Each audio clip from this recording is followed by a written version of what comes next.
জুবিন গাৰ্গৰ হত্যাকাৰী গুলিয়াই মাৰিব লাগে নে নাই? লাগে নে নাই? তেৰি ভালকে কওক না, লাগে নে নাই? লাগে নে নাই? হয় নে নহয়? হয় নে নহয়? হয় নে নহয়? কেলে নিদিলে জানে নে নাই?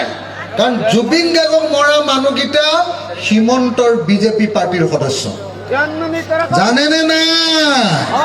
জানে নে নাই? মানুহকেইটাৰ নাম কি? মই জানো স্যাৰ। হা? কি নাম? কি নাম? হেমন্ত সিদ্ধাৰ্থ শৰ্মা। উপাধিটো কি? শ্যামকানু। সিদ্ধাৰ্থ কি? শ্যামকানু শৰ্মা। তাৰপিছত শ্যামকানু কি? মহন্ত। আৰু এটা আছিলে কি? অমৃত প্ৰভা। কি লিখে? আৰু এটা আছিলে কি? সিদ্ধাৰ্থ। আৰু এটা আছিলে কি? গোস্বামী। হয়নে নহয়? উপাধিকেইটা একেই যে। কথাটো বুজি পাইছেনে না? সিহঁতক বচাবৰ কাৰণে হ'লে পুৰা লাগি গৈছে। জুবিন দাক মৰা মানুহটো অসমৰ আটাইতকৈ ভাল পোৱা আমি একদম খাৰাং খাচ কথা কৈ দিয়া। হয়, খাৰাং খাচ কথা কৈ দিয়া মানুহটো জুবিন দা আছিলে নে নাই? আছিল স্যার। অসমৰ কোন মানুহে এবাৰ জুবিন দাক বেয়া পায় কওকচোন? চবে ভাল পায়নে নাই? চবে বুঢ়ী মানুহ এজনীও বুঢ়া মানুহ এজনেও কয় এইটো মোৰ নিজৰ ল'ৰাৰ নিচিনা, কয়নে নকয়? তো সেই মানুহটোক মাৰি দিলে, মাৰি দিয়া হত্যাকাৰীকেইটাক এতিয়া নুগুলিয়াই। ঐ বাল্টি চুৰটো সি ৰাতি গুলিয়াই দিয়ে। হয়নে নহয় বাৰু? মই মিছা কথা কৈছো নেকি? মই মিছা কথা কৈছো নেকি? মিছা কথা কৈছো নেকি? অসমত যদি এনকাউণ্টাৰ কৰি কাৰোবাক গুলিয়াই মাৰিব লাগে তেতিয়াহ'লে জুবিন গাৰ্গৰ হত্যাকাৰী গুলিয়াই মাৰিব লাগে নে নাই? লাগে নে নাই? তেৰি ভালকে কওক না, লাগে নে নাই? লাগে নে নাই? মই এনে কাকো গুলিয়াই মাৰিবলৈ নকওঁ, কিন্তু হিমন্তইতো গুলিয়াই মাৰে, হয়নে নহয়? 80টা গুলিয়াই মাৰি দিলে, 283টা গুলিয়াই দিছিলে, মৰা নাই, বাচি আছে। যদি তই ভাই পুলিচে ধৰি নিয়া মানুহক গুলিয়াই মাৰ তেতিয়াহ'লে অমৃত প্ৰভা আৰু কি মহন্ত এইটো শ্যামকানু সিহঁতক কেলে তই পূজা খাবলৈ দিছিলি ছুটি? মনত আছে নে পূজা খাবলৈ ছুটি দিয়াটো? মনত আছে নে নাই?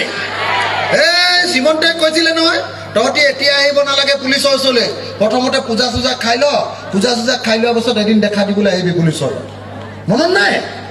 আৰু হিমন্তই যে কৈছিলে এই জুবিন দাক মাৰিলে, জুবিন দা মৰিলে, প্ৰথম দিনাই কৈছে এইটো হেৰিয়া গাত দুখ নাই নহয়, এনেকৈ কৈছে। কি নাম এইটো? শ্যামকানু মহন্তৰ গাত দুখ নাই নহয় প্ৰথম দিনাই। সি আগতেই বিচাৰক ক'লে, সি জাজেই একদম আগতেই গম পাই গ'ল, একদম তাৰ ঈশ্বৰৰ চকু আছে নহয়, নিজে দেখি লৈছে। বুজিছে নাই? তাৰপিছত কি ক'লে? বোলে জুবিন গাৰ্গক মৰিলে মই বোলে একদম ছিংগাপুৰৰ পৰা এনেকুৱা দামী একদম এৰোপ্লেনত লৈ আহিম নহয়, চাৰ্টাৰ্ড ফ্লাইটত লৈ আহিম। তাৰপিছতহে গম পালোঁ বস্তু অনা, আমাৰ মালগাড়ীত যে বস্তু আনে সেই এৰোপ্লেনত বস্তু অনা ভিতৰত লৈ আহিছে জুবিন দাক। ই একদম জুবিন দাক প্ৰত্যেকটো ক্ষেত্ৰতে অপমান কৰিছে আমাৰ মুখ্যমন্ত্ৰীয়ে। সেইকাৰণে মইতো ভাবোঁ যে যি জুবিন দাক ভাল পায়, যি জুবিন দাক ন্যায় দিব খোজে, সি কেতিয়াও বিজেপিক ভোট দিব নোৱাৰে। এতিয়া আপোনালোকৰ দিগদাৰ হৈছে, অলপ দিগদাৰ হৈছে, মই গম পাইছোঁ। দিগদাৰ হৈছে। হাত চাপৰিটো মৰতে লাহে লাহে মাৰিছে মই দেখিছোঁ। কোনোবাই ভাবি আছিলে বোলে বিজেপিকে ভোটটো দিম এবাৰ। কি নাম এইটো মাটিৰটো? মাটি বুলি ক'লে হ'ল, মাটিৰ পৰা 500 টকা ল'ম এনেকে ভাবি আছিলে কোনোবাই। মাটিৰ পৰা 500 টকা পাম নেকি এনেকে ভাবি আছিলে। মই চালা জুবিন দাৰ নামত শপত খুৱাই দিলোঁ ভোট দিব নোৱাৰিব বুলি। এইবাৰ মৰি গ'ল আপোনালোক।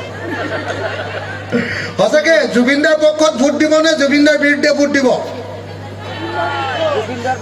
জুবিন দাৰ হত্যাকাৰীবিলাকক ৰক্ষণাবেক্ষণ দিয়া বিজেপি চৰকাৰৰ পক্ষত ভোট দিব নেকি?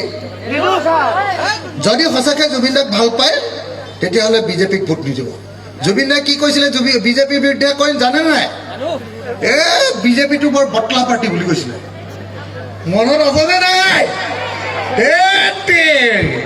মনত নাই নেকি সঁচাকে?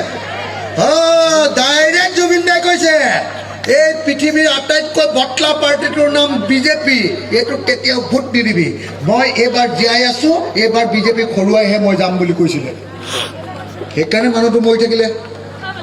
জানেনে নাই?